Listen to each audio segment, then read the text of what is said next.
everybody? I am Andrew Baydala. That is Jordan Carter. Just another day here in the, I guess, IWC. It seems like everyone's arguing with everybody, but we will keep the peace.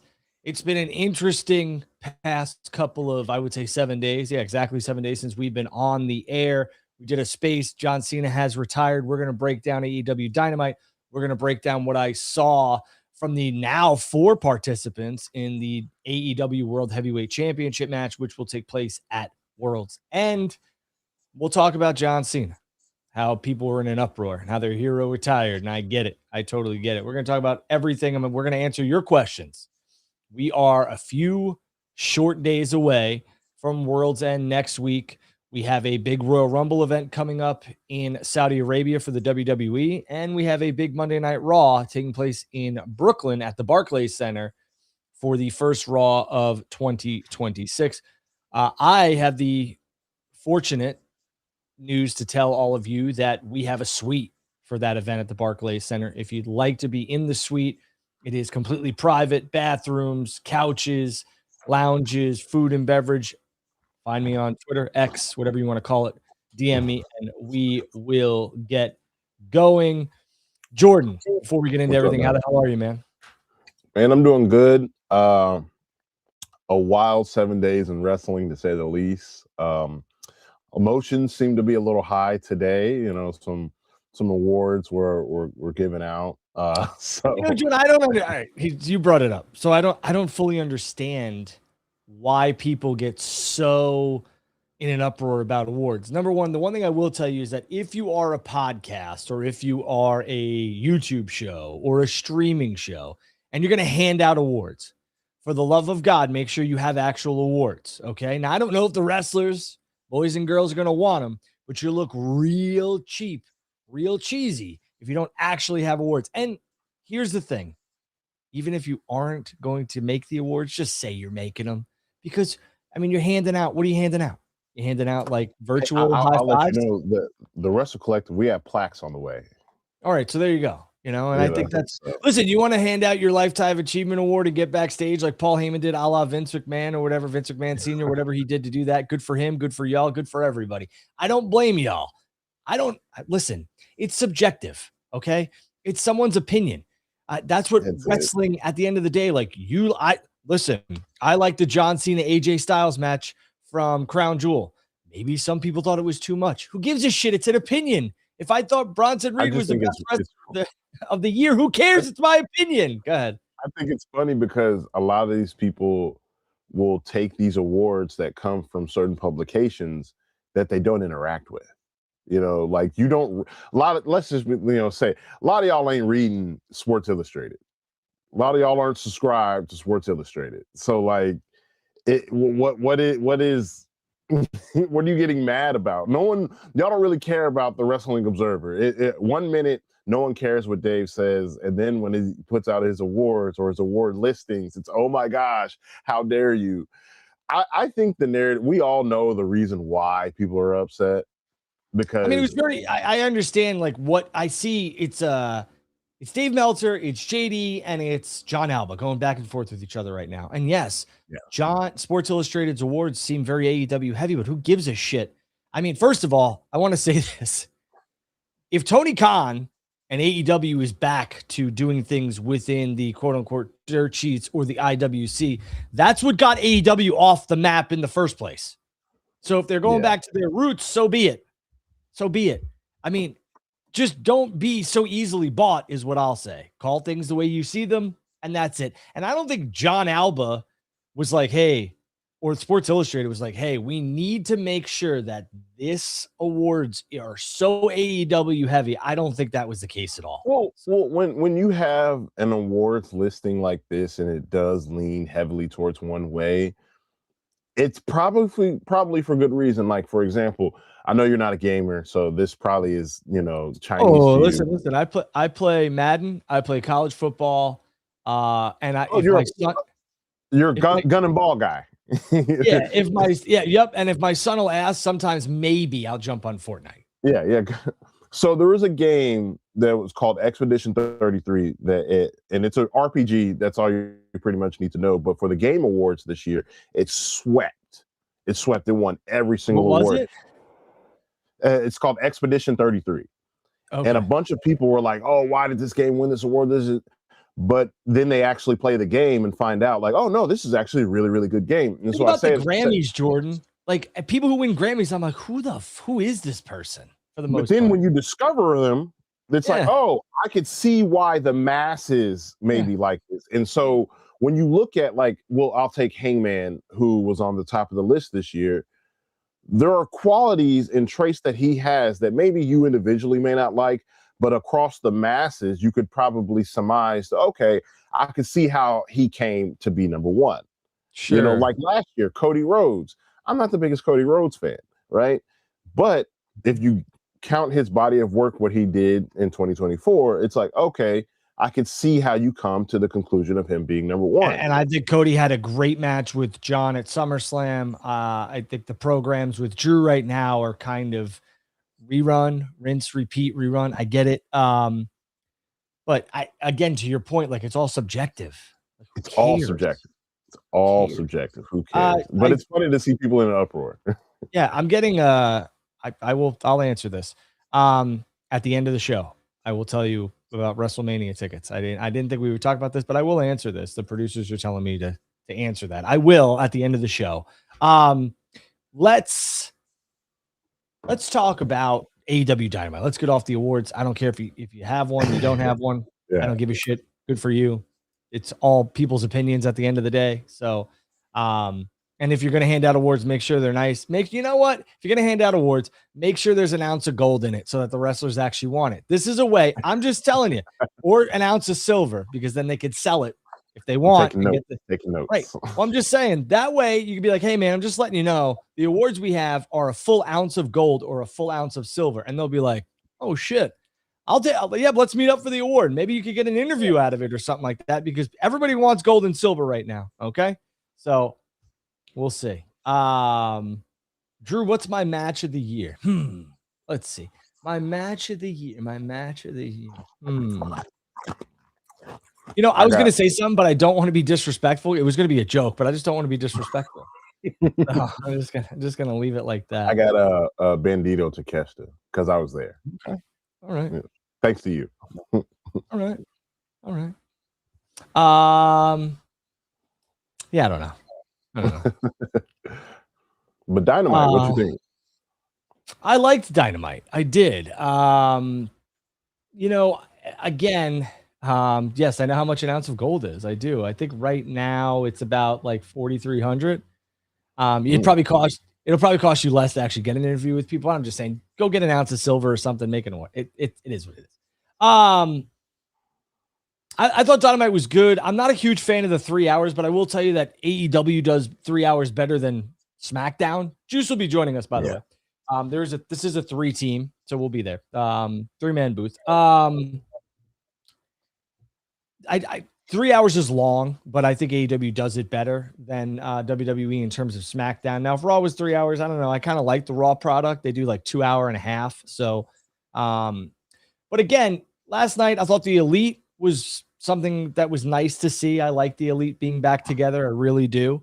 The C2 matches were the C2 matches. We kind of see where that's headed. I don't think there's any. I don't know, man. I don't think there's any like discrepancy on that. Maybe we don't, but it seems like we all know where they're headed with the C2 finals, correct? Yeah. I would say the C2 is starting to shape up more now as far as what we're going to get as a final end result. Mm-hmm. I'm not saying I'm burnt out on the C2. I love it. It's great. But you know, with the lack of stakes, it's getting harder and harder to just like accept these matches. You know, like knowing the result that like, oh, this is just going to end in a title that really doesn't mean much. I'm excited. Like great matches still. Like you know, great. It seemed the performers themselves seem to be stepping up the match. You know, quality itself for the C2. They're like, okay, hey, let's do what we would do at a pay-per-view. It seems. Did I ruin the C2 for you? Because there's like, I won't say you ruined it. It's more or less you you did what I do a lot in wrestling, which I think all people need to stop, and that's putting in logic. We assert Sure, logic into something that's sure. illogical. And I get And that, Jordan. And I just want to say that so from me to AEW fans and even Tony Khan, I like the C2. I'm thankful that this was brought over to AEW because I don't watch the G1. I don't. I mean, if there's something I need to watch, somebody's like, you have to watch this match. Okay, I'll watch it. But I normally don't watch the entire G1 tournament. And I'd like that Tony Khan brought this over to the United States fans and to truthfully AEW because WWE was never going to do something like this. So I'm thankful for it. I just think the ultimate prize is the ticking time bomb, and they need to fix that. That's just me. Now, I will say that last year and this year, the C2 feels bigger than your World Heavyweight Championship in terms of how they're positioning it on the World's End card. Now, that's my opinion. We'll get into the promo segment and all that other stuff, but I ask you, do you think that the C2 2 years in a row now has kind of been put on this pedestal over the World Heavyweight Championship, which is fine. But I mean, do you think that's the right call? No, I don't think it's the right call, honestly, because for the third year in a row, World's End doesn't feel as big because of it. Like, World's End is nice, it's cool, but it's very clearly, I mean, hell, by the name, the end of the year show. And it's like, it feels like they're just trying to get there as far as everything outside of the C2. Now, I will say, and you said we'll talk about it later, the World Championship picture, that's a little exciting, but obviously exciting because of one person. But I don't want to say it overshadows. Well, no, I guess it does. It does a bit overshadow the rest of the matches that are going to be on World's End because, I just saw a 5-star match a week and a half ago. So why? I mean, that company is the king of 5-star matches and the queen of 5-star matches. I mean, they just have them. They just have them. Great. And that's great. Sure. But in a tournament setting, I need an extra layer because of it's and I'm with you. Setting. I think there's so much that could be done with the C2. I've expressed this to people privately. I explained this to Blake Mitchmore this morning. The C2 could have so many different things. Give me the implosion of Jet Speed. Give me the implosion of the Death Riders. So many different stories you could be telling, truthfully. Have Kyle Fletcher be the breakout and the star. Get away from Don Callis, that type of stuff. We're telling Okada and Takeshita in this. We get that. There could be so many different layers of this. And I hope we get it, but I just don't see it yet. And we got about a week left. And listen, to your point, World's End is the end of the year for AEW. We have the semifinals of the Continental Classic taking place at the show, and then we have the finals. And you have Chris Statlander against Jamie Hayter for the AEW Women's World Heavyweight Championship. Okay, I mean, no offense to Jamie Hayter, but where's the suspension of disbelief there? It's going to be Stat, in my opinion. Stat and then the women's tag match. I mean, you're putting Athena and Monet. Monet's kind of dropped a little bit of her championships, but now it's Athena and Monet versus Cameron and Willow Nightingale, the base of Red, the champion. Why Athena and Monet in this match? They lost before the semifinals. Like, if anything, give me somebody who was in the semis before them. It doesn't make any sense. It very much feels like they are, and hopefully I'm wrong on this one too. It very much feels like, oh, Mercedes, you dropped these. We're going to replace these ones that you just dropped with this one. Yeah, and also where the F is Copen Christian? World's End. I think I get that, but I mean, like, let's talk about this for a second. They haven't been. Yeah. That's one thing. We haven't seen them since September, and I know that Copeland has some obligations, but I mean, October, November, you're going to roll all the way through December without ENC or CNC. One of my biggest criticisms when it comes to AEW, and I think a lot of people have this same criticism, is that too many titles, right? And when I say too many titles, I mean too many titles as in you cannot accurately focus in on each division the way you need to. For example, look at the men's tag scene right now. It's kind of taken a backseat to the backseat. Who are their contenders? Who We're literally just waiting for CNC to show up. That's what we're doing. We're waiting for CNC to show up.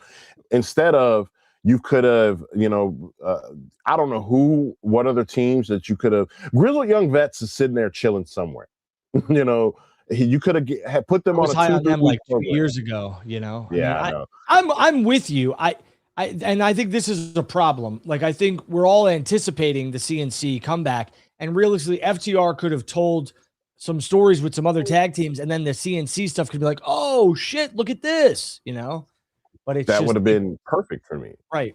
I do want to touch on the promo segment we had with Hangman Page, Shane Swerve Strickland, and the reigning AEW World Heavyweight Champion Samoa Joe, which was interrupted by the then returning MJF. I liked Samoa Joe's promo.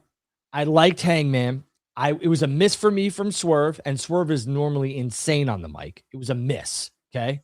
And he's a loud one. Huge. And then MJF came out and just completely undressed and eviscerated everybody and talked for like 5 minutes, which when you're afforded that much time, the promo is going to be good because he could talk. Yeah. Okay. No doubt about it. And I just thought that this promo, Jordan, was very, very telling. And it was unfortunate because I thought MJF did a really good job, but he literally cut the legs out from under the world champion, Swerve, and Hangman with no retort from either three gentlemen. Okay. It's very obvious to me that MJF is winning that world championship at World's End, and I think it's a mistake. MJF could be your world champion. Have him win it at Revolution. I'm not going to dog on what they're doing because I got to see it play out in real time. But I felt as if MJF cut a really good promo, but it was because of the time he was allotted and because he's going over. So, one, I actually thought MJF's promo was the weakest, because it's rinse, wash, repeat, the lowest of hanging fruit. And I'm going to just go ahead and say this. Oh, black guy, other black guy, you guys are the same. I hate that. I do not like that. There's nothing. What do you mean? To make the comparisons because they both use the word mogul. Got it. You're talking about rappers. Yeah. That is the lowest hanging fruit, MJ. Like that's what his promo is. His promos are the thing is low hanging fruit, and I'm going to say something that you can't retort to.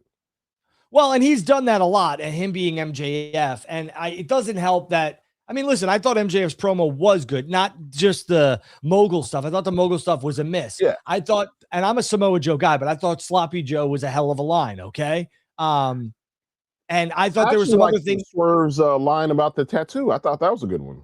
Yeah, okay. I'll give Swerve that one. I thought that was a good one. I'm not talking about that fake tattoo you had. Not bad. But again, I just felt as if this promo, the whole return, basically just said, we got a hot angle. I'm back. I'm talking about MJ from MJF's perspective. We got a hot angle. I'm coming back. I'm going to win the son of a bitch. And that's what it feels like. MJF and Joe, in my opinion, should have a singles match at Revolution where Joe walks in as champion and then MJF beats him. That's the way it should be. Just my opinion. I agree with you. Been better. I think having a three-way match, have Joe survive, win that. Yeah. And like I said last week, have MJF just come out. He doesn't say a word. He just signs the contract, walks off. And you want to know what? I'm okay with MJF inserting himself into the Fatal 4-Way.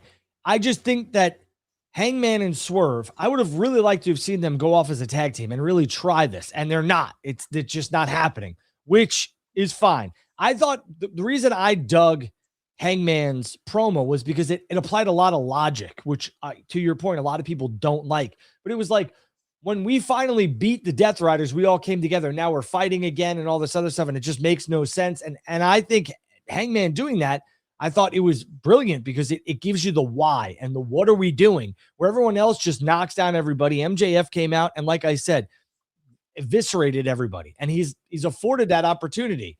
But at the end of the day, I think it makes your World Heavyweight Champion look extremely weak. It makes your two other challengers extremely weak as well. And if MJF doesn't walk out of World End as champion, so be it. I got to see the story they're going to tell. That's why professional wrestling and sports entertainment is a great art form when it's done right. Go ahead. I'll tell you this: if you know, there's one. I think they're going to do something because did you notice who handed MJF the pin?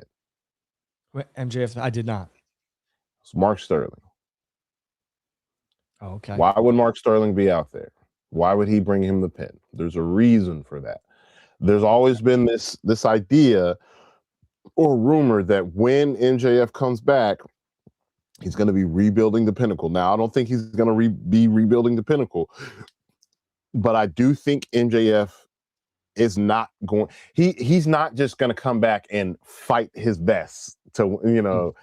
I think there will be an angle. I think there will be a possible new group or something going on. We're gonna, obviously Mark Sterling and MJF are cool, but I don't think it's just going to be as simple as I'm inserted in the match, now I win. Like it shouldn't be. Like there needs to be an angle, like you said. We're gonna let the story play out. I'm saying that I don't think that MJF he's in the match. He's guaranteed he's going to win. I'm just telling you about what happened last week, or excuse me, yesterday. It just seems like there's no chance that MJF loses this match. For all intents and purposes, he is almost guaranteed to win because that stipulation with the contract. If he then loses as well, then this whole diamond ring contract stuff is really, really stupid. Like it would. Well, and aren't they doing a diamond ring like battle royal something next week? They are, but see, they got smart with it and are streamlining it straight to the championship. Like you don't get to just hold on to that opportunity anymore and cash in. They're not doing a cash in thing anymore. So when do you get your world championship opportunity? That day?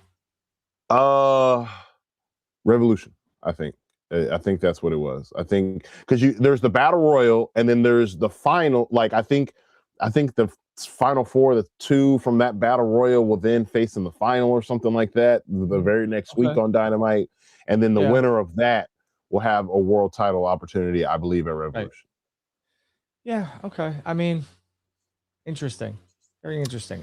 It's a long way to get to an MJF title defense and or win because one of a few things will happen. If he loses this, then he's just going to insert himself into that battle royal and then would be a 4-time diamond ring holder, which then guarantees his still slot to the title.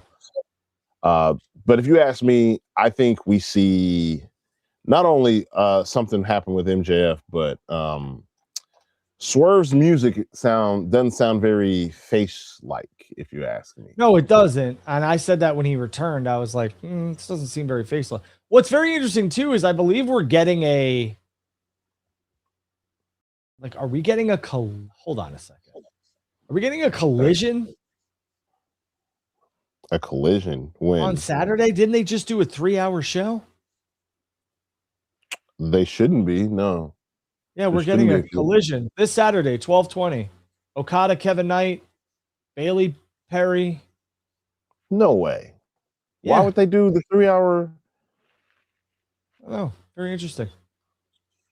I mean, I guess they are either network obligations to had to do 3 hours the other night. Well, I know they're taping in New York City, I believe, Saturday to air on Wednesday. I don't get it. Well, wait. Okay, so then this December 20th, no. So we're getting an hour of collision, 1 hour on Saturday. Because they're not able to do the 3-hour block before Worlds. I don't know. I really don't know, Graps. That's a good question. Either way, Juice is here. We're going to bring him in a second. I thought Dynamite was okay. I think the MJF stuff made it very obvious that Joe is your champion for now, and he's going to drop the championship to MJF. It's very interesting how they're going to book this. I'll wait and see, but you just made Joe your champion by beating the guy who beat Jon Moxley and the Death Riders in front of your largest North American attendance. And we're just going to take the championship off him to put it on MJF. Got to have a story here. I don't see why Joe should drop the championship right now. I really don't. There's a lot of meat on the bone with the ops too. Go ahead. So honestly, Joe was kind of slated with, this will be his second kind of weak run, you could say, especially if he loses. And I think that's why, honestly, bringing back MJF last night great pop, great moment. You know, it's going to go viral. It's going to get the views and clicks that they want. But I think ultimately it's going to hurt them because now you painted yourself into a corner. If Joe loses, now Samoa Joe's title reign is deemed weak. If MJF I doesn't think come Joe out with the stepped up win, twice now, truthfully, Jordan, he to your has. point of weak, because Punk was gone and they needed somebody for that when MJF took on Joe at the Nassau Coliseum. I mean, that was supposed to be MJF and Punk, and Yeah. Punk was gone. So, but I'm Well, with you. and weak in terms of, you know, because I've What about always like believed it. length of reign? Not even length of reign. I think a title reign is determined by one character to who you're defending against. Right? Samoa Joe's got the championship character. He can cut a championship promo. He can wrestle a championship match. That we're not worried about. But when we talk about now who he has defended it against, Mark Briscoe. I mean, I was there for Joe and Swerve, and I think Joe catapulted Swerve to a different level. Swerve was there, but winning that world championship was a big deal for Swerve, and I'm happy they went in that direction. So for me, I think Joe's so believable that when he holds the world championship, I think it makes me want to watch, that type of stuff. And I'm not saying there's not, like, out of the 4 men in this, it's not like any of them are not believable as a world champion. I just thought last night very much signaled to me that there's not a chance in hell that MJF's losing. No, he shouldn't lose. He can't lose because, I mean, again, it would then make that contract that he's been teasing and holding for so long. Right. It would make it null and void and make it would just be a mistake overall. I think, in my opinion. So they kind of have put themselves in a corner by telegraphing this win with MJF. But I think then the matches that we're gonna have, because we've all been waiting on MJF Hangman, so that opens the door for that. Yeah, I like to see it, but again, I really thought that what we were doing with Swerve and Hangman had some legs. If we were going to do a tag team, it would have been nice to see. Don't I know where we're headed. count it out yet. But it seems like we're headed with FTR, CNC, and the Bucks. But now the Bucks are with Kenny, which I love the Elite reunion. So if they want to go after the trios titles, by all means. But I just, at this point, the Swerve and Hangman thing seems dead. It does. And again, Joe put over Swerve at Dynasty. I believe it was St. Louis. I believe I was there. Yes. It was definitely, I was there for that match. I don't know if it was St. Louis, but I thought Joe has done a lot in both his title reigns. So, Juice, there he is. What's up, my man? How are you? Let me unmute myself to be a real professional. Man, just watching this is so depressing. Why are you guys so just immediately because of what happened last night? MJF can't possibly lose. First of all, he's held that Dynamite Diamond ring for like 58 years. Just because he has the contract or whatever. Can't he lose one of these things every now and again and he'd still be just at the top of the card? Well, you don't think he can find other ways to weasel his way in? Like he said, smart Mark Sterling's in his back pocket. There's other ways for him to go. And I don't think they're taking the title off Joe this soon. I would listen, if what you're saying, if what you're talking about happens, I would be happy, because at the end of this, I don't believe Joe winning the championship from the guy that just beat the guy who basically saved the company, okay? That being Hangman Page. He just beat Jon Moxley at All In. I don't think Joe and the way he won, they should take the championship off of him 2 months later or a month later. I mean, I get what they're doing, but I'd rather see Max lose this and then win the championship at Revolution some 4 months later. That's just me. What do you mean you see what they're doing? Because you're saying you're seeing what they're doing, but you're assuming that MJF's going to win. Why do you assume that is? I don't see them having MJF win this casino gauntlet and then having it be nullified by losing his opportunity. Why not? Why? That's why he could lose it, because it doesn't matter. He can always find a way, a back door to get in. Sure, it's wrestling. I mean, anything's possible. Exactly. I am not. I look. Maybe what did that promo last night tell you, Juice? It told me that he's again at the top of the heap as a heel, and no matter what happens, When whether you're he afforded wins, 5 minutes to kill your opponents, I think you're going to get over, right? but he's that's who he is anyway. I thought every quote he had was poignant to whatever. I'm somewhat going to disagree with Jordan. I don't think that it was necessarily as cut and dry with the Swerve and Diddy thing. I think Diddy being in the news and being a hot commodity, and it's so cheap heat to say that. I Yeah, think and but MJF. that's my point. It's just so cheap heat. It's like, come on, But that's what the reaction that MJF wants is people rolling your eyes at them. Like he doesn't care what heat it is. He is a dastardly POS. He will do anything. That's why I don't think he could find any million ways to lose this match and find another way to get a title match. Like the next pay-per-view is in March. You don't think there's one or two other opportunities he could have between now and then? It's just that's the current story that we're on, is that Sure. he had 2 opportunities, lost one, and now he's got his guaranteed opportunity. So have him lose it again. Let have MJF figure it out. What about the whole Hangman and Swerve? Like I kind of dug the unit, and now it seems like they're just not. Why don't we wait until the title match when they inevitably both try to take MJF out, and maybe they cancel each other out, and that's how you get MJF as winner? But I don't think we are done with those two as a tag team. Again, I don't think so either. All right, great. That is the reason why I bring these type of things up, because a lot of people will go on social media and just be like, this is dumb. This is stupid. I can't believe this is happening. Why are we going left when we should be going right?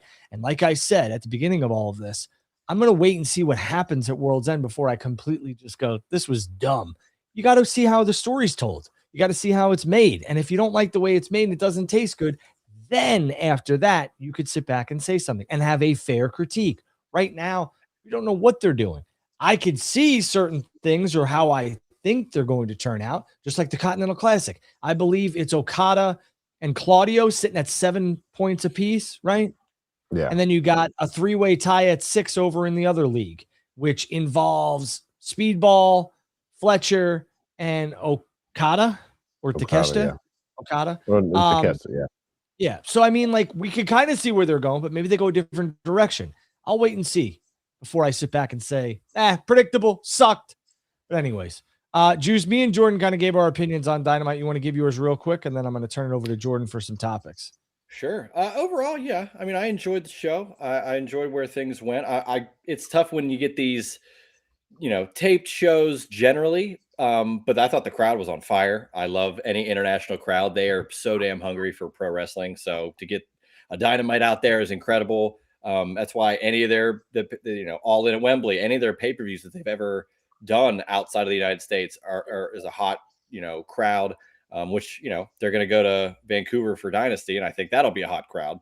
But overall, I enjoyed the show. It's tough when you're at this stage of the year where not a lot's happening, yet you have to really push to get your pay-per-view sold, and yet you're a week out, and then it's also Christmas. Like, it's very difficult to achieve and balance all these plates, but I think do you guys feel invested? We'll see what happens. Do you guys feel invested in professional wrestling right now, or because of our ages? Do you guys feel like this month? I would say after John Cena, the retirement. Do you feel as if like we're kind of like I just need to get through Christmas and then I'll pick back up with wrestling? Go ahead, Jordan. I'll retort. It's not that I'm not invested. It's just that part of it is this time of the year, and I've been a wrestling fan for so long. I know how wrestling companies book the end of the year. They tend to, because they're people just like us. They want to spend time with their families. They want to enjoy the holidays. So around the holidays, you always get these weird, pre-tape shows and, different days and stuff like that. Like I remember Raw used to be around Christmas time. Used to just be terrible back in the day just because it was all pre-taped, Well, I mean, I don't know how long you've been watching, but we used to get like the end of the year awards, and it would just be like them in a studio doing like, and that was it. This match and that match. So I mean, I'm with you. So it's not that I'm necessarily checked out. I guess I'm just been conditioned to check out towards the end of the year because it's like, well, hey, I know you guys are not necessarily, I don't want to say not putting your best foot forward because that's disingenuous, but I know you guys kind of let up a little bit You know, the focus isn't because like I said, they're people too. Do you Their think that's why focus the isn't their C2 was job. created, Jordan? Say what now? Do you think that's why the C2 was created, to give us some emphasis during these months or month? Partially. I think it was partially like, hey, we have a bunch of talent. We need to figure out what to do with said talent. It's the end of the year. Some of these guys, like for example, no disrespect to Speedball and Kevin Knight, but after their feud with Hurt Syndicate, they've kind of just been here. You know, they kind of just been around, and now they're in the C2, and people are talking. Oh man, you seen Speedball? You seen Kevin Knight? And so I think it serves a lot of masters, which is okay. But like you said, I'm just not necessarily checked out, but it's the end of the year. There are bigger things at hand, and I think they are aware of that too. Right, and so from my perspective, I mean, personally, I'm exhausted by this time of year. This is my busiest time of year at work, and I think WWE and AEW probably feel the same way. Let's get to the new year. Like, it's been a long year, especially with Cena retirement. Like, as a fan, I'm also exhausted with how much has been built up for this whole thing. And now it's over, and we can relax and bitch about it, of course. And I look forward to I like the right. And AEW's got a pay-per-view at the end of the month. And I like that. It's going to come off negative, but AEW running the C2 is a mindless, no storyline based tournament that like we can watch, and I enjoy watching just great matches each and every week that do matter, but I don't have to be so invested to like pay attention. Like, I can really just watch the match and be like, that was a great match. And once we get into the new year, it's like, all right, now let's get cooking again. So let's talk about that for a quick second, because I think it's a good point, but that Juice just made as well. And Jordan was kind of talking about how he falls into a lull here during Christmas time and the holidays. Happy Hanukkah to those who celebrate. I understand. I'm a father of 3. So for me, it's like, okay, you know, we got to take care of this and take care of that. And I'm not going to spoil any surprises here because some kids might be watching, but we got to make sure that's all taken care of, et cetera, et cetera. So my focus is not necessarily, and then work, and then this, and then that. And, you know, it's not necessarily all guns ablazing towards professional wrestling. And you got family coming in, but I say this because I heard Juice say something where he said it's, you know, it's a mindless tournament, et cetera, et cetera. Do you guys believe that because of what we've seen from AEW, because Juice also said, hey, you know, I've seen great matches. We see them every week. And Jordan, you said this before Juice came on the air. You know, they have a lot of great matches, 5-star classics. Do you think just like the blood in AEW, right? This was a topic of discussion many, many weeks ago, and it's been a topic numerous times on different shows for AEW. Because we see such good matches all the time on AEW, do you think we are just conditioned to be like, okay, another good match? Like, are you guys more interested in a story? Because that's what professional wrestling is. There's an arc and everything else. Are you more invested in a story or better matches? Because for me, with all the respect in the world to the men and women who do this, their athleticism is second to none. And I know a good match when I see one, but I really don't care about these 5-star classics. You got to make me want to invest in your storyline and want to invest in your character. So I turn it over to you, Jordan. Go ahead. Jordan, I'll go because I'm going to be a little quicker, and then I think you can. I want you to have the floor. I think AEW is built upon what PWG used to be, which was every match is incredible. There really aren't any storylines, but damn it, you've never seen this before. You won't see this in WWE. Now that a lot of wrestling is a lot of great in-ring work, no matter what, I think AEW has actually done a little bit better at building these storylines. And I think a lot of people forget that they're only around for 6 years. Like, it's going to take time to organically build characters and have people and like grow with continuity. And I think now they are building good stories, and they're intertwined with matches that you're going to be guaranteed to see every week that are great. And for someone like you, Drew, that, you know, grew up like me with the new generation and the Attitude Era, you know, cruiserweight stuff was the beginning or the middle of the show, but you love the 35-minute storytelling matches at the end. And I remember seeing that balance of the buffet of a pro wrestling show. I remember seeing Rey Mysterio and Psychosis and Juventud Guerrera and Ultimo Dragon and Justin Shooting Light, and I was like, holy hell, what is this? What is this? What is this? I was like, Thunder Liger. That's what I said. You said Justin something. Whatever. I said Justin.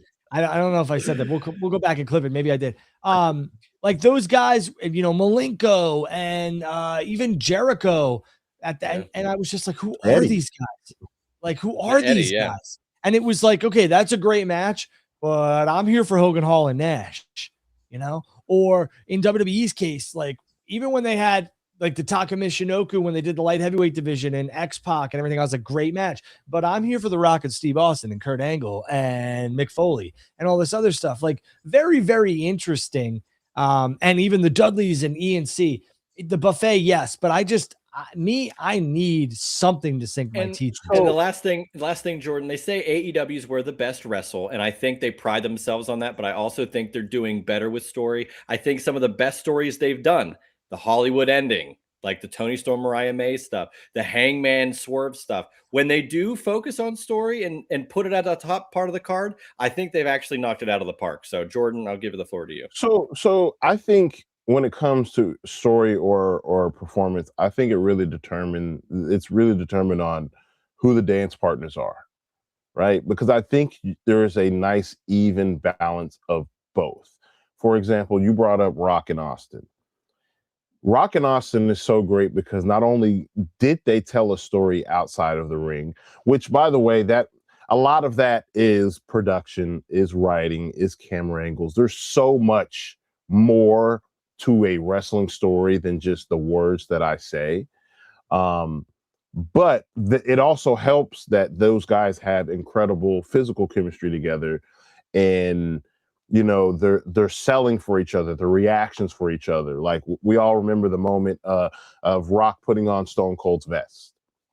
That was a storytelling element used physically in the match. Very good point.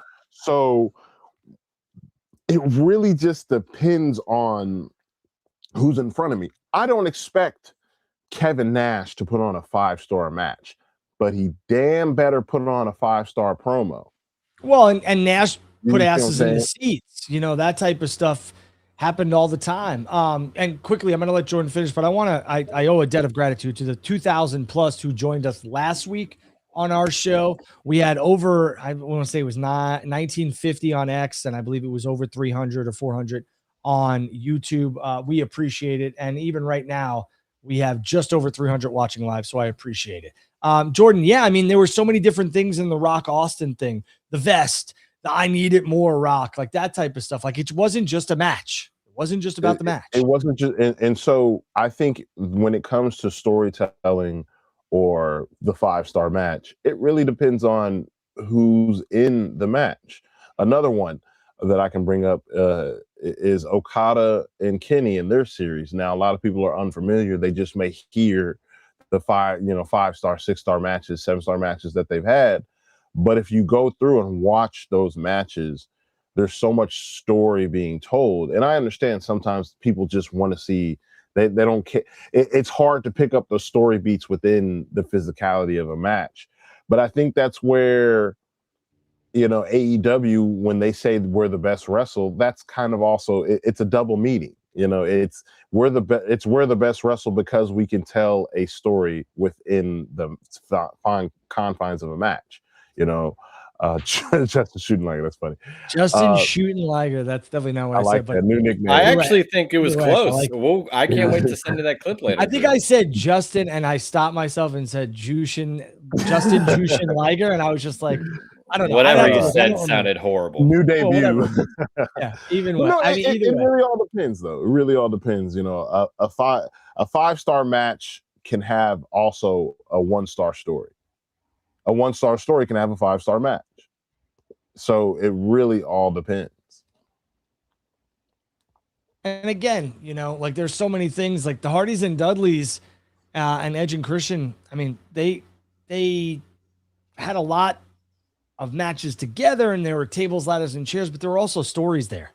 If you go back and watch, there was a ton of stories. One of them involved Lita, then the other one involved Stacy. Like there's just other things besides just, hey, tables, ladders, cheers. I mean, Kurt Angle and the Alliance and Stone Cold Steve Austin, that was some of the best of Kurt and Steve's body of work, in my opinion, backstage, because they were just hysterical.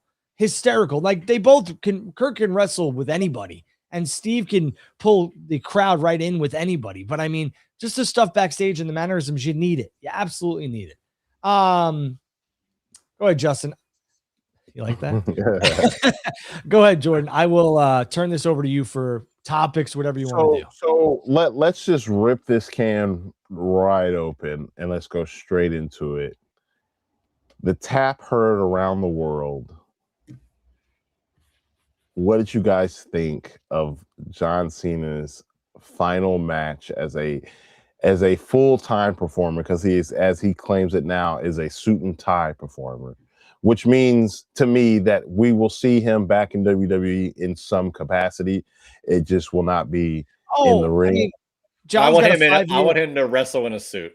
Yeah, John's got a 5-year deal with WWE. He's going to be an ambassador. I'm sure he'll be at every WrestleMania. The one thing I do ask of WWE, I can see him being, one of the new, hosts for WrestleMania one time. I can see him. They might even get him to be a podcast guy. I mean, one of those things. They have so many. I was literally just about to say, I think John, because they leaned in with Cody and his podcast, they leaned in with Mark Calloway and his podcast. I think giving John Cena a platform to tell his stories the way he wants to would be fantastic because he's got a lot of them. And when I say stories, I'm not looking for shoots. I'm not looking for that because I don't think John even. I mean, Cody's podcast isn't a shoot. Steph's podcast isn't a shoot. They keep it within the confines of that, and I think John could absolutely do that. Jordan, he could absolutely do that. So many. But the tap heard around the world. I will say this. I thought the match, first off, I want to talk about everything leading up to the match, right? The card itself. We had great matches, good performances. It felt a little weird after each match. Everybody would kind of kumbaya, look to the camera and salute. That let me know that this is not a normal show. This is kind of out of continuity. And this was 100% a tribute to John Cena's career. Really enjoyed that. Really liked that. I love the video package that they had played beforehand. I love his entrance. They had literally every single render of him in every single shirt ever. I thought that was a very nice touch. I thought him coming out and grabbing the camera, for the first time and doing that whole bit with Stu for the last time. They didn't air it though. I know. I hate that they didn't air it. I thought everything else surrounding the match and even the match itself was great until we got to that result. The reason why I understand the result. I understand why he tapped. Because to me, John Cena didn't give up. He gave in. Right? It was a. Man, I've been doing this for 20 some odd years. I think that's part of it, but I think that was it's going to sound morbid, right? But I think that was the death of that character, and John was just tapping out to say, "Hey." That's what he said on the podcast. I'm with Cody. Okay, here you go. So that was it. He said this person died peacefully. Right, and that's exactly what I took from that. Like I had one of my best friends. I had my son, my wife, and my 2 other kids, and we were all sitting watching it. My wife doesn't watch wrestling, but she was just like, "I'll watch John Cena's last match," and she watched it, and then she was like, "What's with this reaction? Why is everybody like losing their mind?" And my buddy goes to me, "No way, they made him tap out." And I said, "They didn't make him do anything. They did it because that was that character." John was basically saying, "Goodbye. This is it." And I believe the t-shirt, if you go look at that t-shirt, it basically said, it was all like, there's so many Easter eggs on that t-shirt, but one of them said something like, "I gave everything I had," or something to that extent. And that was basically like, it was goodbye. And that's what it was. And I don't hate it. Like, I didn't hate it at all. What is John supposed to do? Pass out? Okay. I get still a loss. That works. And he kind of did, but I thought the tapping out was, I'm going to be okay, guys. And this character that you see, this version of John Cena, is dead. That's just me. I think it's the smiling and the tap. I think that's what people. He had to make it that he was at peace, Jordan. He had to make it that he was at peace. I like the acknowledgement that he is okay with. Damn it, I've done this for 20 plus years. I've won all the titles. I'm the unseen 17, never seen 17. I've beat them all, but it's time. And I'm not getting out of this. And it is okay to accept your fate. And I think that's a huge message that he could leave with everybody. And clearly he was fine with it. They don't Triple H just said, you know what, John? And then I told John, this is how you're going to lose your last match. Like the people going nuts over this, I don't have time for. I really don't. Yeah, again, I think like the hate directed at Triple H was very interesting. And I mean, if I'm AEW and Tony Khan, I mean, I'm loving it because they were chanting AEW at him. But I mean, at the end of the day, like, I don't think Triple H, I don't want to give too much because it's just not my place. But I can tell you that Triple H did not sit John Cena down and say, this is what we're doing. That show was built entirely off what John wanted. Truthfully, he wanted an exhibition. He wanted stuff that started and ended on that night. Obafemi and Cody, Sol Ruka and Bailey. There's no storyline progression with any of this stuff. It's basically a launching pad for these gentlemen and these females, and it happened. And John smiling and tapping out, again, it sounds terrible, but it was the assassination or the death of that character. It was done. He's done. It's over. I think the structure of the card as far as the matchups was perfectly done, and John knows exactly what he's doing, pitting the future against the present. Because that was the theme of the show to me. And I love that idea. You know, it shows you Omafemi is up next. It showed you Sol Ruka is up next, you know. And he couldn't do that without that character saying goodbye and tapping. Like those characters got that level because the main guy for the past 23 or 22 years was saying, I'm out of here. Goodbye. You know? Yeah, I it's just the smiling and tapping, I think, is what got people. Like I said, I saw it as, you know, him peacefully saying, like, oh, okay, goodbye. You know, this is it for me. You know, like I said, not giving up, but giving in. You know, like, hey, look, I'm giving in to the fact that I've been wrestling for 20 plus years. I'm giving in to the fact that my body is not the same. I'm giving in to the fact that I want to focus on being a husband. You know, like there's so many things that he gave into. I don't think he gave up, though. Yeah, and I mean, again, I mentioned this before the match happened that no one was ever gonna be satisfied with the Seinfeld finale, and they weren't. No. People bitched. No one's gonna be satisfied with how John Cena ends his career, no matter how it happened. And to sit here and assume that one thing happened or the other. Were you back there? I'm sorry. Were you backstage? Were you in Gorilla? Were you there when Cena talked to Triple H? And that's the other thing, Juice. Like, I know that a lot of people are mad because their childhood hero, their favorite character, the guy that was always on their television from since they were a little kid all the way through now, was saying goodbye. And in wrestling, it just doesn't happen, right? We've seen everybody come back with any significant name value. But John's a man of his word. I've spoken to John a couple times, and everything he says, and a lot of people don't like it because John's very PR. He's very, very PR, PC. He says everything I believe right. The term is robot. Well, yeah, he's a PR machine. He's very publicly correct and politically correct as well, and I get that. But it's just that, you know what? I'm sorry, John's not going to give you anything. And I thought that the sit-down interview, I think it was with Tom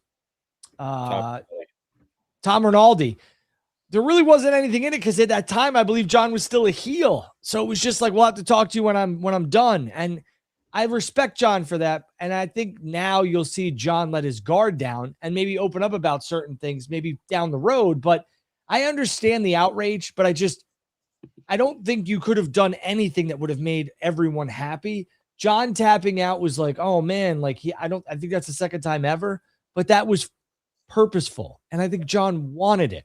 Better yet, I know John.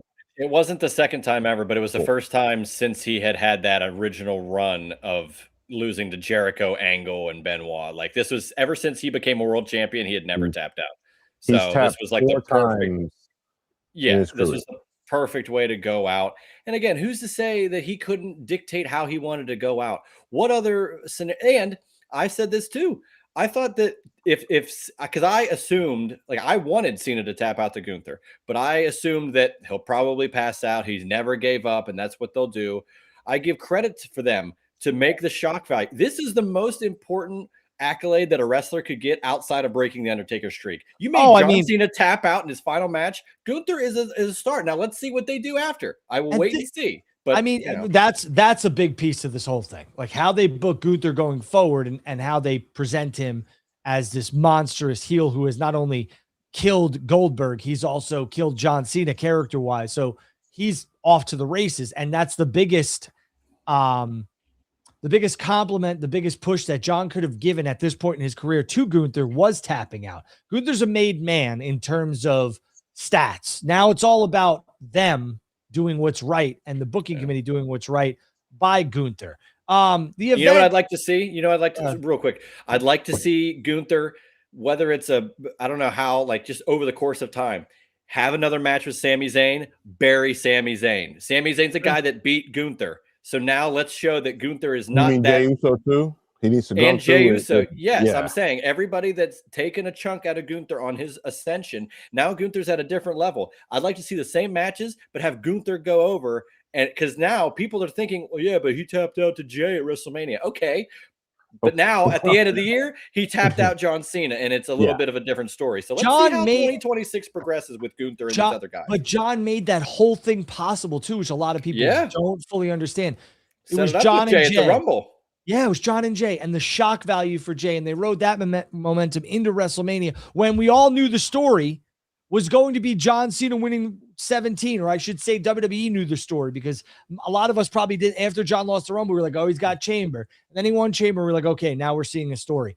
But I mean, you got to remember, John and them knew this. So in the back of John's head, he's thinking, all right, I can make Jey. We can make that a big deal. We can ride that momentum. And I'm going to go into WrestleMania and wrestle like a complete jerk off on purpose and win 17. And they eventually make Cody by giving the title back. And then whoever is going to tap me out. And I stole wrestling. I took wrestling from everybody. And then Cody brought it back. There was a lot of things in this run. I know it's not going to make everybody happy. There were a lot of things left on the table too. I think the biggest mistake for me, which I stated on our spaces, and again, I want to thank the over 300 and the 2,000 that tuned in plus last week.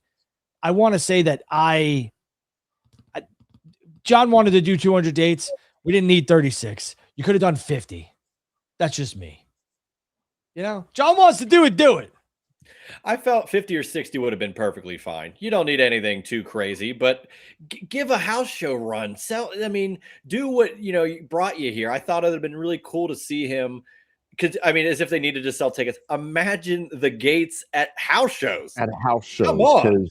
We all know how the vibes are different at house shows. So seeing John Cena at a house show in his element, because he loves the crowd and loves the people, I think you would have been able to move a couple of more merch. But here's the thing, and why I ultimately understand why they kept his dates limited: money. Money. They know that not only are you going to be willing to drive to your nearest city to see him, but if you're willing to drive to your nearest city, you're going to be willing to drive to the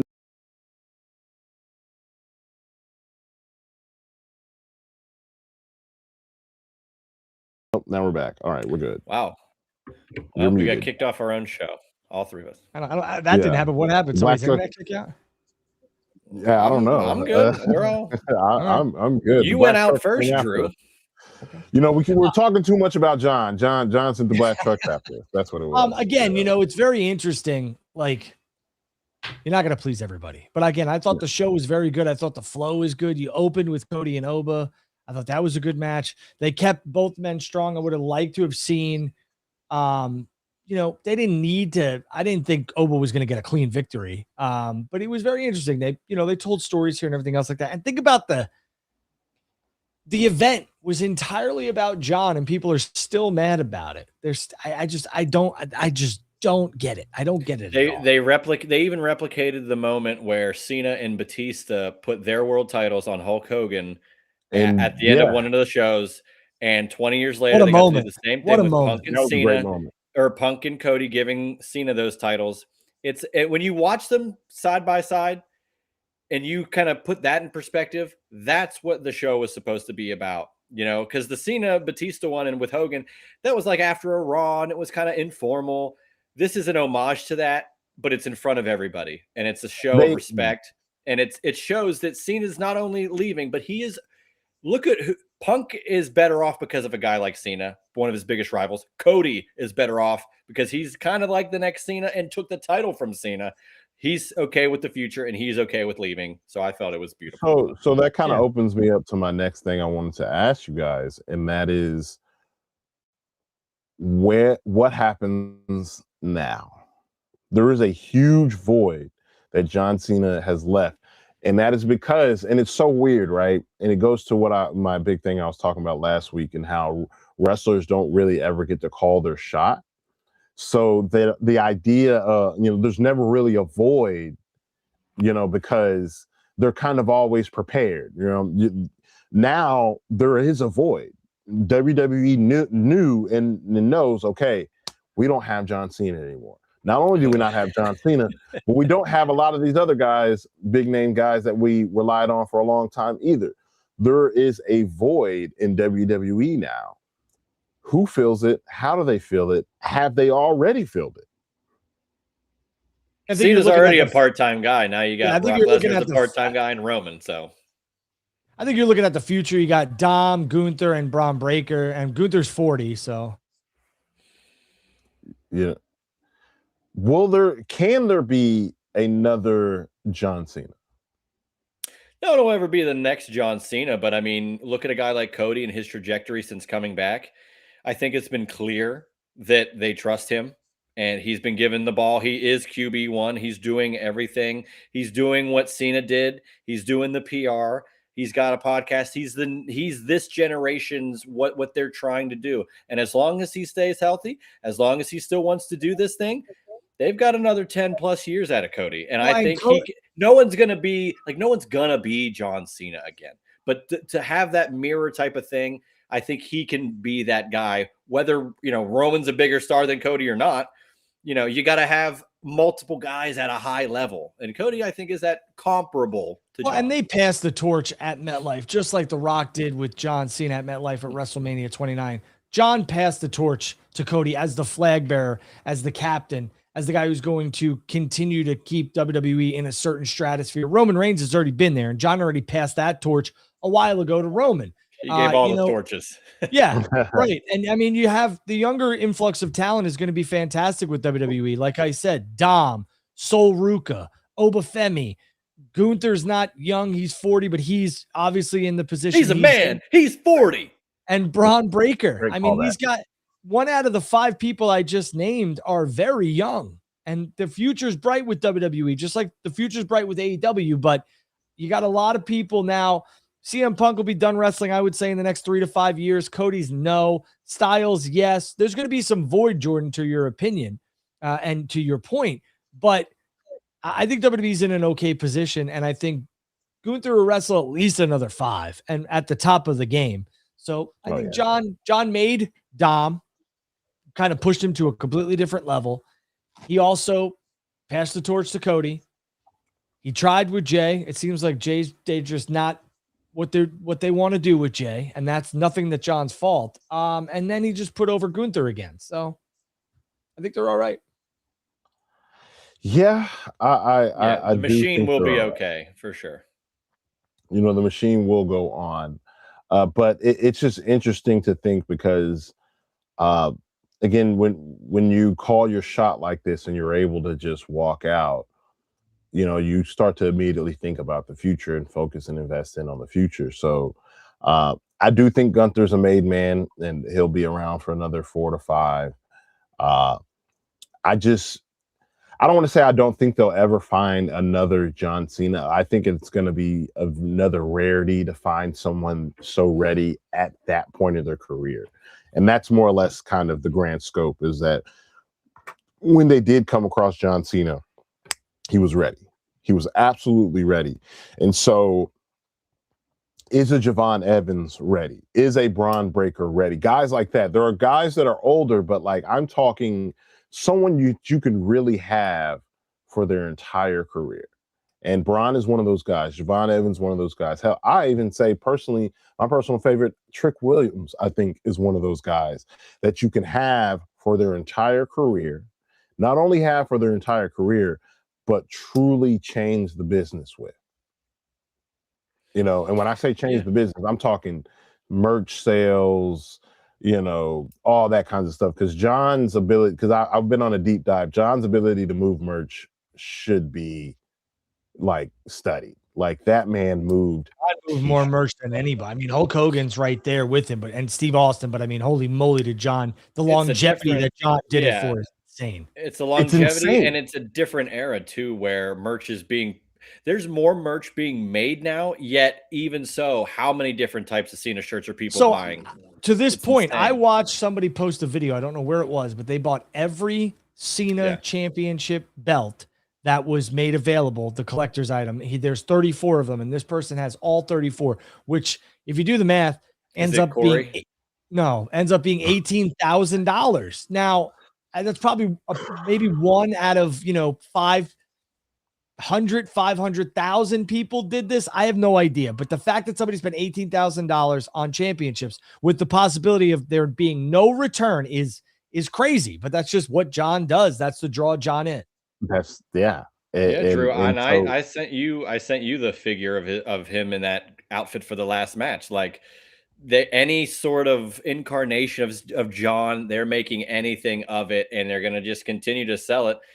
And who knows what the next Cena merch will be when he's not a wrestler anymore. I wonder what that legacy stuff will be. I'll tell you this: if you notice, he didn't throw his shirt or his towel in the crowd. Oh yeah. So they'll turn that into something. They could do that. More than sure. They're going to cut that up and make cards. They're going to take it. Yeah, they're going to cut it up, sell it cards, or they're going to bring it to the WWE warehouse, and they'll put a Hall of Fame or whatever. I think it'll be in the warehouse. I think the shirt the shirt will be in the warehouse. I think the towel will be the one that's cut up. I have an interesting random off the wall question, because we talked about how he's never going to come back and wrestle again. And sure, he's going to be doing movies, but as if he couldn't possibly do via satellite stuff. Do you think there could be some sort of on-air, even via satellite, authority role by Cena in the future, where he's like not necessarily like GM or not just the host of WrestleMania? Could you see him wanting to be involved at some point in any part like that? Not a manager, anything like that? I think the problem with that is, like, you remember when Foley did it and Shawn did it, and this was Vince's way of kind of being like, you're in, right? But you're not fully in. Like, let's dip that little toe. And then all of a sudden they're 2 feet knee deep in. Sure. I just don't think that's the right idea with John, because I think everybody, especially the Cretans all over the IWC, the Slackjaw Yokels, will just be like, John's coming back. It's only a matter of time. And it gives them false hope. And I don't think that's a good idea with John. The only thing that I will say that I hope WWE and TKO does do is I really don't want to see John Cena go into the Hall of Fame in Saudi Arabia. That's just me. I would rather it be. I mean, think it could be this year in Vegas? I think that'd probably be headlined by Stephanie. Okay. Yeah, I mean, listen, if John goes in this year, great. And it's no knock on the fans of Saudi Arabia. They've become really, really passionate. But John made his bread and butter here. And I would like to see John go into the Hall of Fame, either stateside or in Canada. Now, that is a good point, though. Are we under the assumption that the Hall of Fame will take place in Saudi just because WrestleMania is there? Because that's a valid question. There are so many gorgeous places in Saudi Arabia for them to hold a banquet ballroom-esque type thing. Yes. Okay. Yes. Okay. I cannot wait for this year's footage of Booker T falling asleep at the award show. At the Fontainebleau? Yeah. In Las Vegas, because that's where it is again. I mean, I just remember, side story. I remember me and my buddy getting into Vegas on Friday, and I got a text. Hey, you want to come to the Hall of Fame? You have a suit? I said, of course I have a suit. You want to come to the Hall of Fame?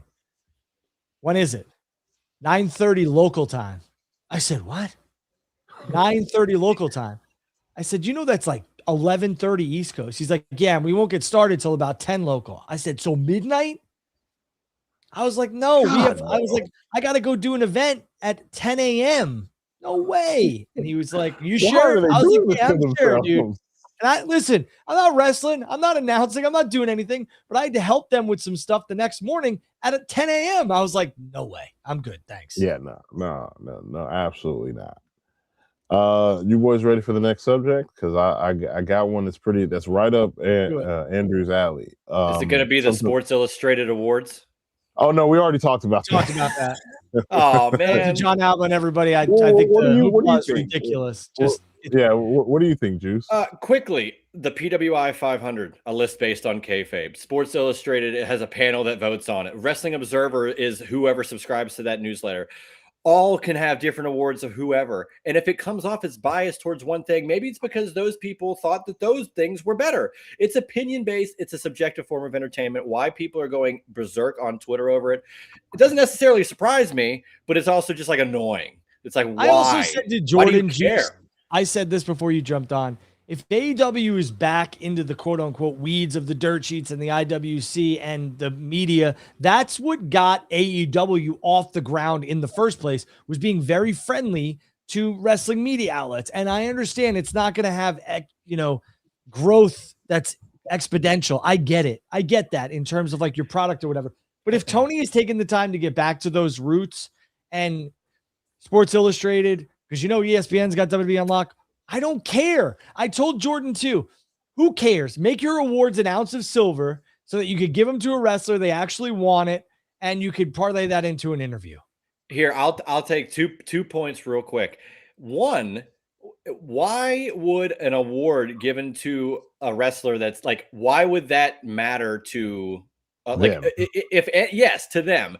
Two, you're absolutely right, Andrew. Back in 94, PWI and Bill Apter, they gave out like the Wrestler of the Year awards, whatever.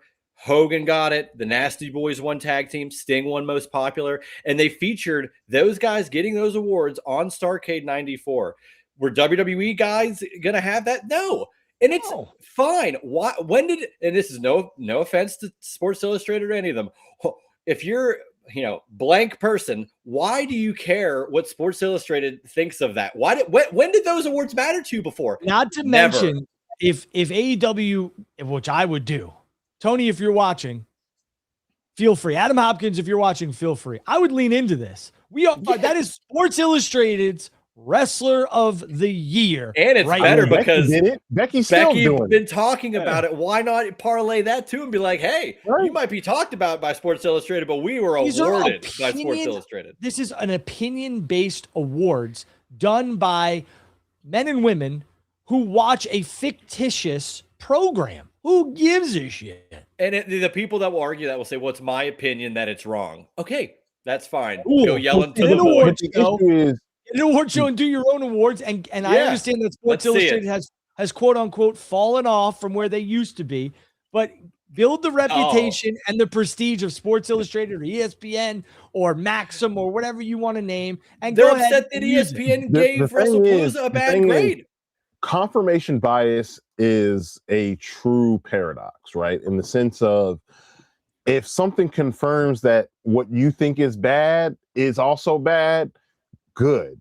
But if something confirms that what you think is bad is actually good, then they are bought and paid for.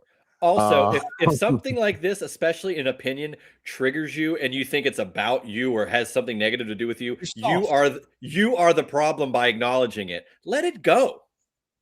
Why does this matter? Why does this bother people? Why does this bother people? Because AEW has any sort of success. That's not right. That's not allowed. Because it's so funny how something's bought and paid for this year, but last year, no, it's fine. Like I didn't know that you could buy and pay for things year by year.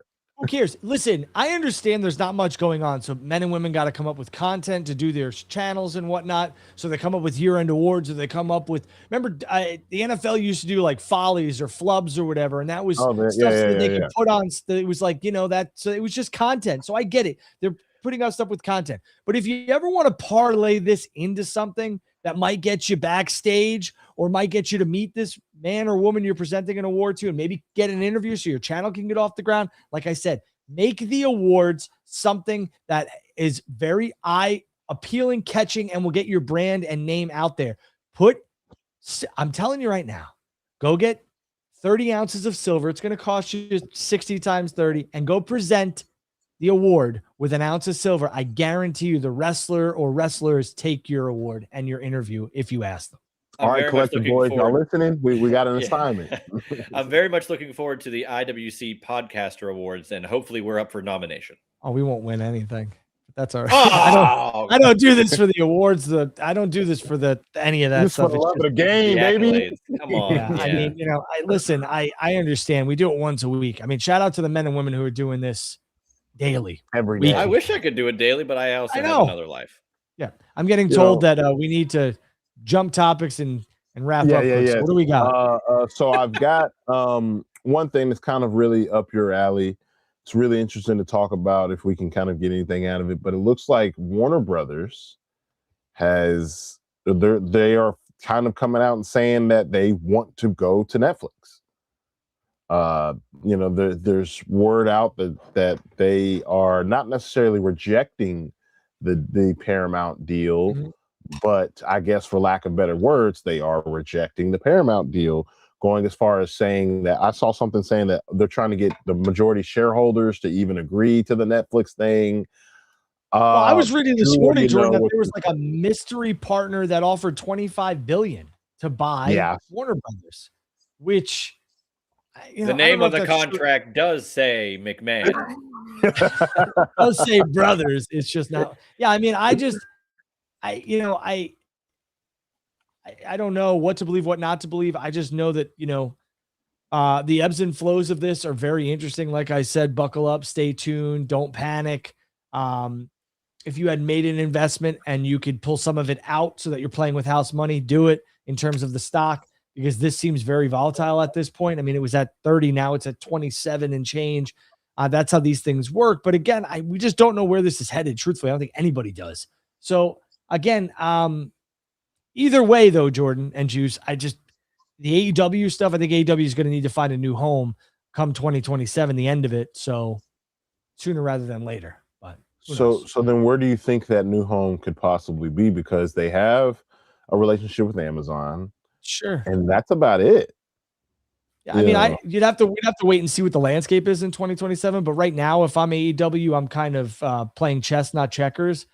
Prime's a good one. I would also contemplate starting my own streaming service, truthfully. I believe you mentioned that before. Yeah, he had a whole concept and everything. I want to say you drafted up a logo and everything. You put it in. Yeah. I did. Had a great name for it. I believe AEW One, which I think is a great idea. I legitimately I did a deep dive on that because I even did the whole episode. It's a losing proposition, Jordan. I mean, starting your own streaming service, you're going to lose a lot of revenue out of the jump because it costs a lot to get up and then everything else like that. WWE did it with the network. So I'm hoping if at the end of the day, you want eyeballs on your product. The other thing too is don't be so afraid to talk to Google and YouTube and have it on YouTube TV. Just me. Yeah, no, I think that would be a very smart move. I mean, I see people, talking about this and AEW's done for, WB doesn't. I think this is the reason why I wanted to bring it up and ask you, there's time. We still got a whole fiscal year to, and a lot can happen in said year. New offers can be made. People can be hired. People can be fired. I think this is a nice just wait and see where AEW. Yeah, for sure. And you don't want to be behind the ball, Jordan. And I understand your question and I get it. I think there's a lot of things AEW could clean up in the meantime. Their live event department is absolutely atrocious at times. I think they need to clean that up. I think their media rights, when you're looking at this, you don't want to lose that for the number that's reported, but it just seems like that's inevitable. And I don't know. I don't know where AEW will land. If they could get a new media rights deal, great. If not, there's so many avenues right now where you could continue to have eyeballs on your product. YouTube is one of them. YouTube TV is one of them. And that's all Google. So, and again, if they don't want to start their own network, so be it. But I think what you could do is put your second show, whether it's Collision or whatever the hell you want to name it, and your pay-per-views on that streaming platform with some original content, create it, and try and sell Dynamite to whomever you can get money from for Dynamite. That's where there's an influx of revenue from a media rights, and see how much you could get in terms of subscriber counts for AW1 or whatever you're going to call it for the pay-per-views and your second show. You could also bring back Dark and kind of have it like an NXT-ish thing for AEW. Ring of Honor is also there too. There's just so many things that I think they could do with their own streaming platform. But again, all eyes, in my opinion, need to be turned to the live events department. The overseas crowd seems to do very well for AEW. Maybe they should do a 2-3 week tour. I know the talent wouldn't like that, but at the end of the day, we got to make money, boys and girls. So maybe that's what you do. And I just wish that maybe their building selection and the way that they market and price tickets, I think needs a facelift, but we'll have to wait and see on that one. Juice? Yeah, I mean, we've talked about that, for a long time about, selection of buildings and are their residencies too long? We talked about how muddy it can get. Like, I love the Philadelphia residency at the 2300 Arena, but I mean, after week 3 or 4, I'm like, is this the first show where these all taped? Like, it just runs together. Like, that's what I saw. Are we live now? And it's tough to have continuity that every fan can understand. And I know it sounds nuts maybe, but to simplify things for the everyday casual fan is how AEW can grow, because not everybody is a sicko yet. You got to earn it. And let's talk about that for a quick second. Jordan, and Juice, are we tired of, all right, pay-per-views are on ESPN Plus, and it's smart on WWE. They make as much money as they possibly can. Keep on the revenue stream. Turn every faucet you possibly can on, and when the faucet leaks money and drips money. But at this point, it's like, where do I go for the pay-per-views if you're not international? Where do I go for SmackDown? Where do I go for Raw? Where's NXT? Where's TNA? Where's AAA? Like, it's crazy. So for me, my kid wanted to watch, I forget what it was. Oh, Hidden Treasures or something. And I was like, what is that on? And he's like, I don't know. And I had to look it up. It was on A&E or something. And it was like, whatever. And these were passed. But A&E is not on YouTube TV. So we had to subscribe to, it was Fubo or Tubi, or I don't remember what the hell it was, but we subscribed to it. Whatever. We subscribed to it so he could watch it. Like, if you have an all-encompassing app with maybe just Dynamite on some other platform or whatever, I think that's a win. I think it's a win for the wrestling fans. Jordan? I do think it's a bit of a problem when you're everywhere, SmackDown here, Raw here, pay-per-views here, Saturday Night Main Events here, it can be confusing, and I think that's kind of what hurts. And I think that's what hurts their continuity sometimes, because and that's why you see in their production style why they have to constantly remind people of things. It's because it's harder to keep up. So they're constantly video package, promo, whatever it may be. And I think ultimately that hurts them, for me, because I watch Raw because I can easily keep up with Raw because I already have Netflix, right? I don't really have cable, so I don't really watch SmackDown, so it's I catch SmackDown. I have my ways to watch SmackDown, and then I've got Paramount now. I got Paramount so I can watch UFC for free now. But it's all these different avenues and ways. It's harder to watch. So I hope they, because with Peacock that deal is up now. So now it's just where the library is going to be, and that's where I come in. That's where I'm kind of most concerned as these long-term fans that we had the network for so long. We want to know where that future the old stuff is, because that's I can tell you where it's going. We all know probably YouTube. What I'm saying is, whenever it's up in the air or it goes from the network, which was a great model, to Peacock, which was an annoying model, we just want somewhere that it'll stick. So hopefully YouTube is that sticking point. Well, and so when the WWE Network first came out, I think the selling point was obviously the big part of it was the pay-per-views, no doubt about that. Yeah, but it was also the library stuff. Because it was like, oh man, like I could go back and watch In Your House 1 or 2 or 3 or whatever. And I believe there was every pay-per-view that was ever made available was on there from WCW, ECW, and WWE with every new WWE pay-per-view included. Is insane when you think about it. Huge selling point for a lot of people, no doubt about it. But with this new stuff, when you pulled the pay-per-views off, nobody was really going to be interested. Like, I shouldn't say nobody, but the bids weren't going to be high. This is just a tape library. And WWE going to YouTube is extremely smart because they knew this was going to happen. And basically, they're going to monetize views. They're going to capture all of those things that they would have to give to another provider, and they probably wouldn't end up meeting the dollars and cents that they want. They get all these impressions, all everything, and it's all them. They get to control it. Now, YouTube's going to take a portion of that, no doubt about it, but the portion is going to be so minimal compared to what they'd have to want to get from a potential tape library buyer, that it's just not going to be worth it. So this was, when they did the vault, you knew it was coming. And they know, and there's no risk of getting a content strike for copyright, considering they own all the content. And I love it personally, seeing all the comments of people getting to watch some of this stuff for the first time. You never had a comment section on Peacock or the network.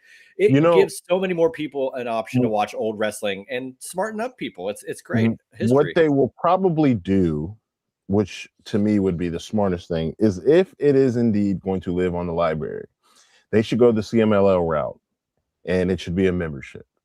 It should be, hey, George, don't give them any ideas here, because that's probably going to happen. I mean, there will be it's probably going to happen. Yeah, or like New Japan World, you know, or New Japan, where you could watch the content with ads, or you could get rid of the ads. That's probably what's going to happen. I'm thinking more or less of, you can watch certain things, because like CMLL, they have different tiers, right? You can watch certain things on this tier. You can watch certain things on this tier. You can watch certain things on this tier. And I think that's exactly what it'll be. It'll be like, maybe, okay, if you want to watch old school Raw or old school SmackDown, that's a certain tier. If you want WCW plus all of that, another tier. If you want old school WCW, AW, so on and so forth, that's another tier. I think that's the way. And honestly, is it a bad idea for me as a consumer? Absolutely. I don't want to come out more money. Well, yeah. For them as a business, it's a genius idea, because you want to watch Rumble 97 and all that other stuff. I can easily say, hey, if you want to go watch this, check it out on the YouTube vault. You already had YouTube. It's already recognizable enough. You don't have to add any. All you have, tell them whatever the subscription fee is, and just do that, but you have to make it worth it, is the thing. Because see, me, I pay for CMLL. It's worth it. I literally get a show every week for sure, but almost every day. Yeah, and if you want to pay $5.99 a month, you could have the unlimited tier, where it's all the AEW or WWE, ECW, WCW pay-per-views, all the Raws, all the SmackDowns.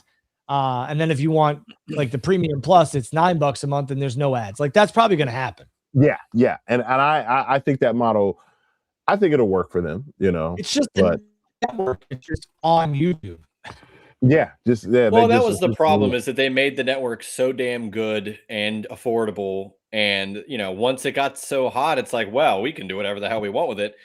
Goes to Peacock, and now it's back in their hands at the end of this year. I think they can they'll probably do some sort of middle ground where, yeah, it's on YouTube, but if you want it ad free, that's why But that's why the network was genius, because it gave them the opportunity to platform other things. And then what they did was, okay, we're done with the network. It's reached its plateau. We've reached the height of where we're going to go with subscriber counts and the money we're going to be able to generate.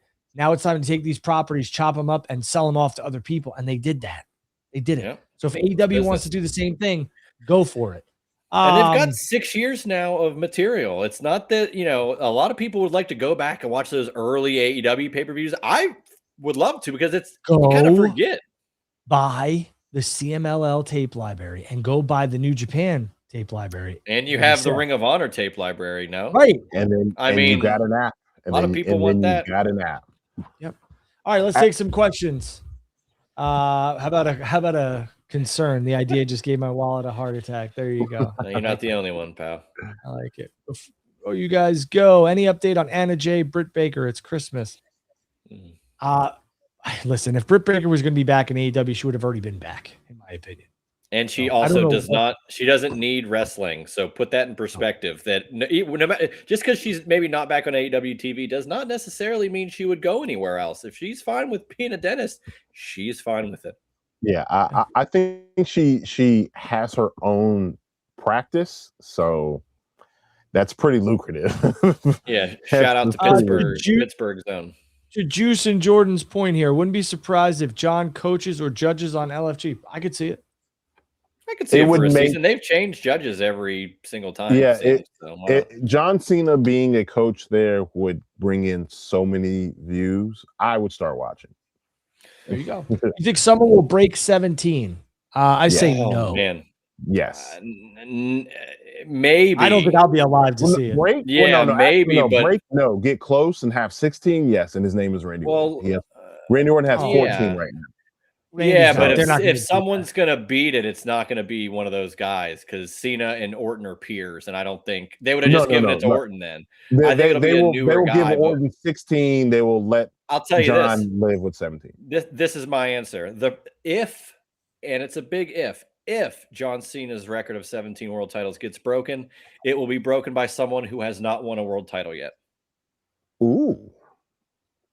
See, I think I like that because I'm looking at some champions right now. Cody's a 3-time champion, 2-time, and he's holding the title for a while. This is a different era. Right? It's different not era. that I easy. agree. Like they used to flip the championship back and forth. John would go to SmackDown, won a bunch of championships there. Like it's a little different. I don't, like looking at this, I don't know, man. I mean, like go look at Shawn Michaels, Bret Hart. I think Bret held the championship 5 times.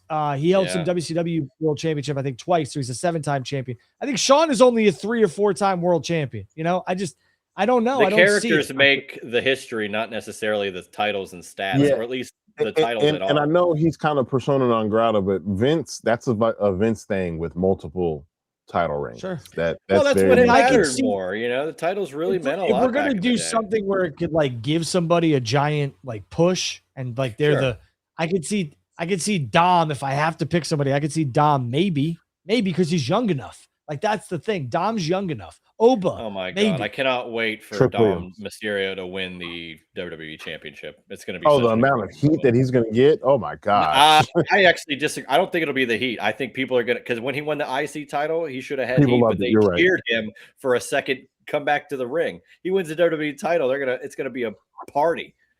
How many times has Seth won the world championship? Man, it's got to be at least 7, right? Maybe 5 at this point, 5 or 6. Now I have 4, 6. Yeah, you're right. 6. Yeah. 6. I mean, like even then, that's crazy. Seth maybe gets 2 or 3 more.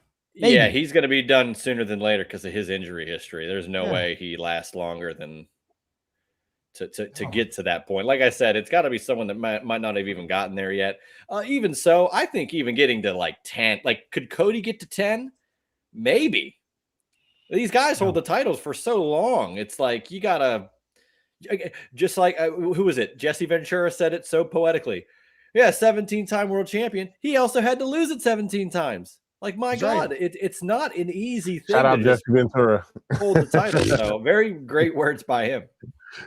Let's talk about one more thing, and then we're gonna get off the air. Let's talk about the reveal. One of the masked men was Austin Theory. Left a lot of people kind of scratching their heads, saying it was a miss.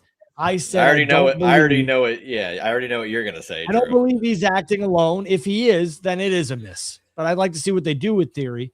But if he is acting alone, then a miss. The other thing I just want to also put out there, I see a lot of people fantasy booking and putting Seth as the guy behind all of this. How is Seth coming back as a heel? They laid him out. Because it was all a work.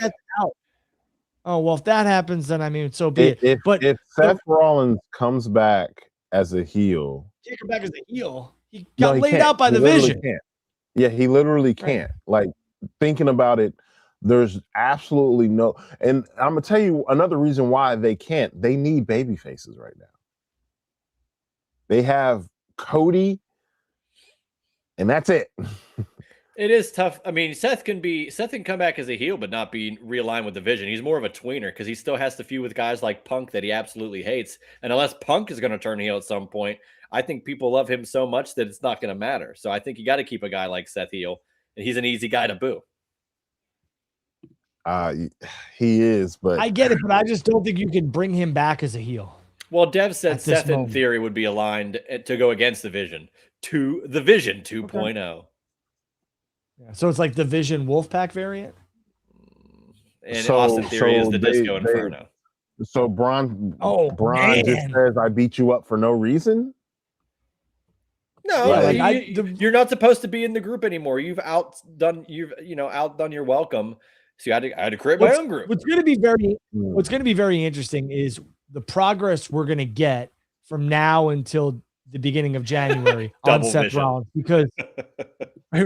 because the money, the smart money would be on Seth costing Braun that match on Monday Night Raw against CM Punk, because that would make the most storyline logical sense. But if Seth isn't ready, and he's not ready to come back at that point and maybe work WrestleMania, then you can't bring him back. Someone has to cost Braun that championship. I believe it's going to be. Oh, go ahead. Go ahead. No, Go ahead. Why would Seth help think him? Jesus God. Why would he help him when it's Punk that he hates the most? Why would he help Punk? Like that? It's because they took him out. What planet are you guys on? The Vision took out Seth. Okay, and I'll ask you this then: Does Seth hate the Vision more for taking him out more than he does CM Punk, the guy who he couldn't? People thought it was a shoot when he returned to Survivor Series. Well, when I built you, I plucked you up and built you. Braun Breaker, you were an NXT guy before I came around. So yeah, I would be upset. You came after me, and I'm the one who put you on stage. All right, Drew, who do you think interferes then and costs Braun? If that's who's to say Braun doesn't just win the title? Well, that's why we're all going to tune in to that first Raw, and that's why if you want to be live at the Barclays Center, fly into the DMs. I have a suite available. First come, first serve. What I will say about that match is I don't necessarily think again, smart money is if Seth is available and you want to go down that route, you take it, and Seth costs Breaker. I'm not necessarily saying that Braun's going to get screwed by this guy, because I don't think that's going to happen. But I think the interference would end up costing Braun the actual World Heavyweight Championship, and I can see that being Chris Jericho. That's just me. That works. Yeah. And Jericho could lay claim to the Punk thing. I mean, you can set those guys up immediately. I did want to ask before we, head out, do you guys have a moment of the year from either company? Was there, I know match of the, but so was there anything that was just really remarkable that stood out to you guys this year? Sure. AJ Lee's return, I think, even though it was kind of like telegraphed, to see it was still pretty cool. I thought, personally, go ahead. I was going to say, I thought the scale of what All In Texas was remarkable to see. Just like I said, the pure amount of people that were there, the build up, because if you guys remember, they booked it out a year in advance. They planned it out a year in advance. And to have everything go right like that on a big event for a company of this scale, I thought that was remarkable. I think that for me, that was probably, obviously personal highlight of the year, but I would say one of the wrestling highlights of the year would have to be All In Texas. Yeah, it was the closest thing to a WrestleMania that's not named WrestleMania that I've seen, and I was very impressed by it. Regardless of what else happened in the year, I don't see how John Cena turning heel can't be top of that list. It was something that, whether you predicted it or not, it was insane. Again, if you just saw that coming. If you put it in a vacuum and disregard it, even he did the heel run stuff, but without it coming to fruition with the people that were there, just at the moment itself, it was amazing. And Juice, that's such a good point, because realistically, I don't think I would have even thought twice had that heel run actually been something where I was like, wow, this is really, really good, because that moment itself was a moment that like stood in time. And it was like, wow, they really did that with John. And then what we got afterwards was complete and utter shit, but it is what it is. All right. I'm Andrew Badell. That is Juice Springsteen. That is Jordan Carter. Jordan, you have an award show tonight. Yes. So, we actually do have a nice award show. The Wrestle Collective Awards, the Collector, as we're calling it, will be today. We're going on 5 o'clock, 30 minutes earlier. Very excited about the show. So you can follow me at SlickFlair91 or at DubC Worldwide. Again, that will be at the Wrestle Collective YouTube channel. We got a lot of cool, fun presenters, a lot of nice, fun awards. So please definitely check us out.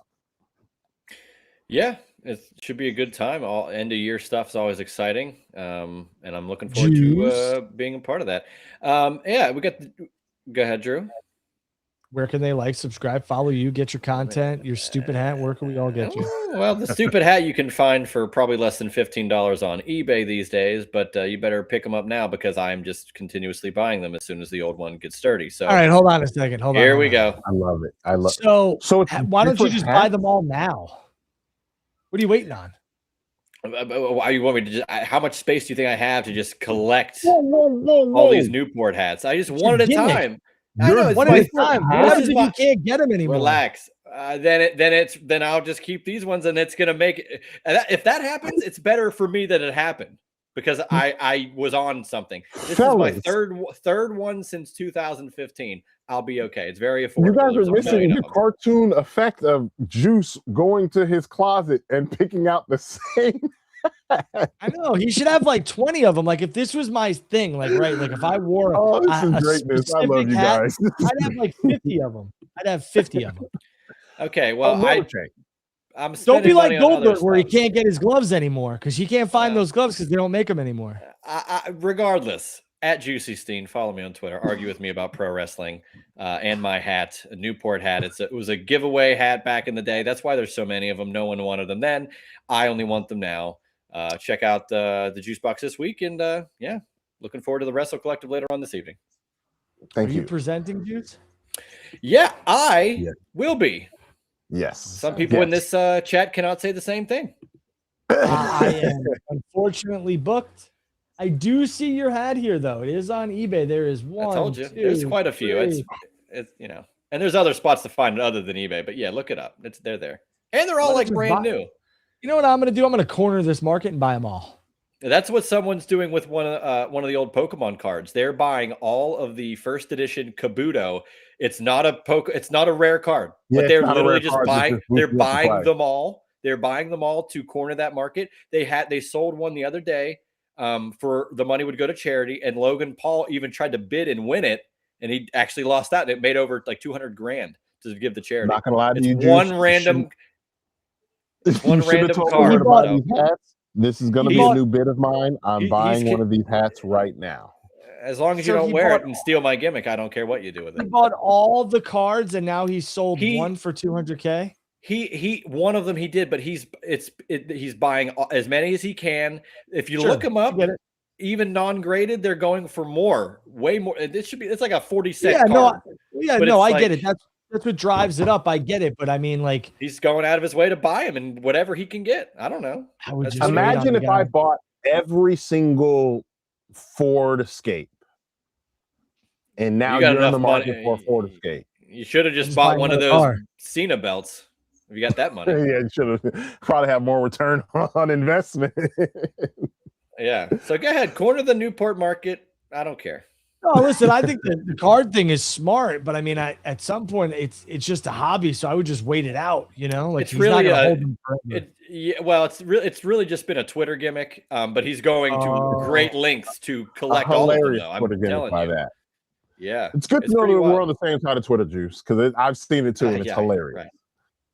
Yeah, I'm looking forward to the Wrestle Collective when all 6 of you have green Newport hats on tonight. Yeah, I am Andrew Vadala. I only bought one. It'll be here in a couple of days. He's going to be so mad because now he can't get them because I'm going to buy the other 5. I'm just kidding, Juice. I wouldn't do You can buy them all. I'm at Andrew Vadala. That is at Juice Springsteen. He is Jordan Carter. Wrestle Collective, the Juice Box, Final Bell Media. Make sure you like, subscribe, and follow. Make sure you hit that bell for notifications so that when we go live, you will know. I believe this is the 5th episode of this show that we've done together. This was another fun one. John Cena tapping out, people in an uproar, AEW Dynamite review. Go watch it. We talked on awards and how people are losing their minds over it. Again, we'll catch you guys and girls next week. Next year. Actually, I take that back. Next year. We will see next you because week will be Christmas. Yeah. And the following is new. Well, we're gonna do something before that because we have to talk about World's End. So maybe we do a live show on Saturday the 27th and preview World's End, and we get to where we're going. But I like that. I will be live from Oklahoma City. So yeah, I like that. There you go. for one last time, producers, if you can, for one last time, if we can get the frog in 2025, I would like to appreciate it. And we wish you all a great day and a great night. See ya.